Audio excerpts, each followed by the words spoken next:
আজকে আমি আপনাদের সাথে সুইস রোলের একটি সিক্রেট রেসিপি শেয়ার করব। আর এই রেসিপিতে সুইস রোল বানালে অবশ্যই সুইস রোলগুলো পারফেক্ট হবে। চলুন সুইস রোলের রেসিপিটি দেখে আসি। প্রথমে একটি শুকনো পরিষ্কার পাত্রে 2টি বড় সাইজের ডিম নিয়ে নিচ্ছি। আর ডিমগুলো কিন্তু অবশ্যই রুম টেম্পারেচারের হতে হবে। এই পর্যায়ে ডিম থেকে ডিমের কুসুম 2টি আমি আলাদা করে নিচ্ছি। আমি এগ সেপারেটর দিয়ে ডিমের কুসুম আলাদা করে নিচ্ছি। আপনারা চাইলে এই কাজটি হাত দিয়েও করতে পারেন। এবার একটি ইলেকট্রিক বিটার দিয়ে আমি ডিমের সাদা অংশগুলো কিছুক্ষণের জন্য বিট করে নিচ্ছি। মোটামুটি একটি ফোমি টেক্সচার চলে আসলে এর মধ্যে 1 টেবিল চামচ চিনি যোগ করে নিচ্ছি। আবারও ইলেকট্রিক বিটার দিয়ে চিনিটা ভালোভাবে মিশে গেলে আমি আরও 1 টেবিল চামচ পরিমাণ চিনি যোগ করে নিচ্ছি। আবারও ইলেকট্রিক বিটার দিয়ে কিছুক্ষণ ফোম করে নিচ্ছি। এই পর্যায়ে আমি আরও 1 টেবিল চামচ চিনি যোগ করে বিট করে নিচ্ছি। আমি টোটাল 3 বারে 3 টেবিল চামচ চিনি যোগ করেছি। আর সুইস রোলের জন্য অবশ্যই এরকম ফোম হতে হবে। এখন আমি ডিমের কুসুম একটি দিয়ে আবারও ডিমের সাদা অংশের সাথে মিশিয়ে নিচ্ছি। এই পর্যায়ে আরও একটি কুসুম যোগ করে নিচ্ছি।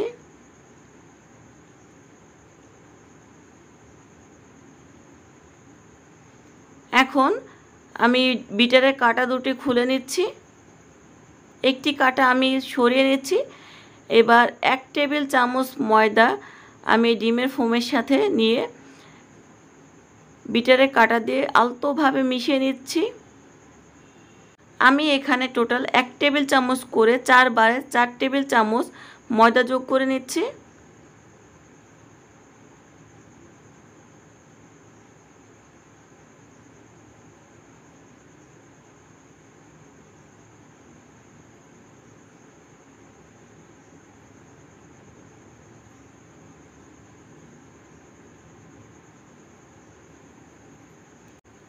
এখন ময়দার সাথে হাফ চা চামচ পরিমাণ ভ্যানিলা পাউডার যোগ করে নিচ্ছি এবং বিটারের কাঁটা দিয়ে আলতোভাবে মিশিয়ে নিচ্ছি।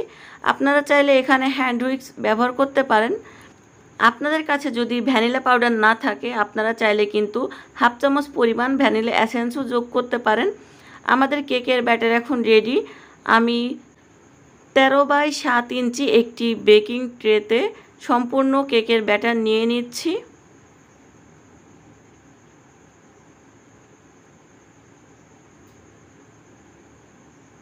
এবার স্প্যাচুলা দিয়ে সমস্ত জায়গায় আমি ব্যাটারটা ছড়িয়ে দিচ্ছি।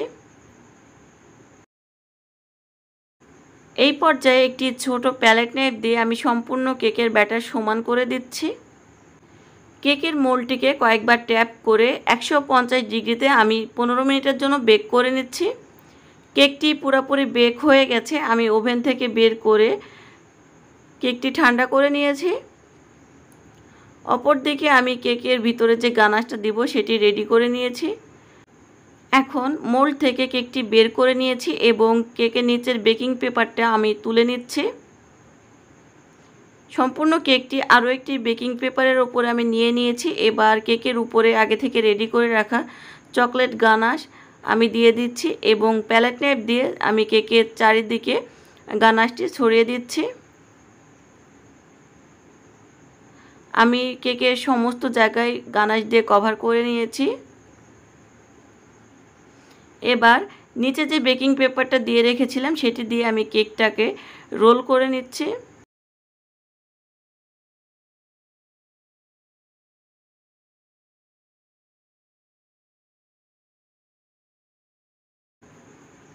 কেকটি সম্পূর্ণভাবে রোল করা হয়ে গেছে। এখন আমি বেকিং পেপার দিয়ে কেকটি টাইট করে মুড়িয়ে ফ্রিজে রেখে দেব কিছুক্ষণের জন্য।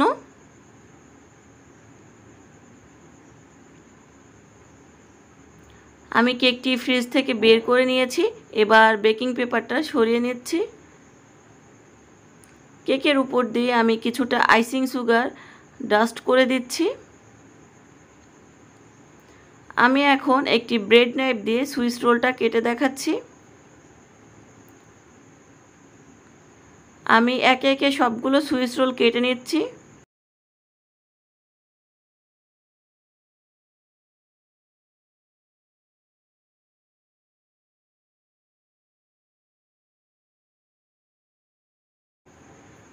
সুইস রোলগুলো কাটা হয়ে গেছে। এখন আমি একটি সার্ভিং প্লেটে নিয়ে নিচ্ছি।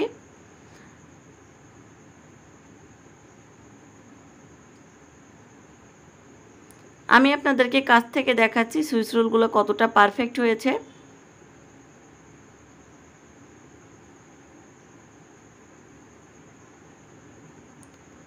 আমি একটি সুইস রোল চামচ দিয়ে কেটে দেখাচ্ছি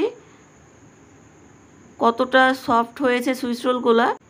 তো ভিডিওটি এই পর্যন্ত ছিল। ভিডিওটি যদি ভালো লাগে অবশ্যই শেয়ার করে দিবেন এবং আপনাদের মূল্যবান মতামত আমাকে কমেন্ট করে জানাবেন।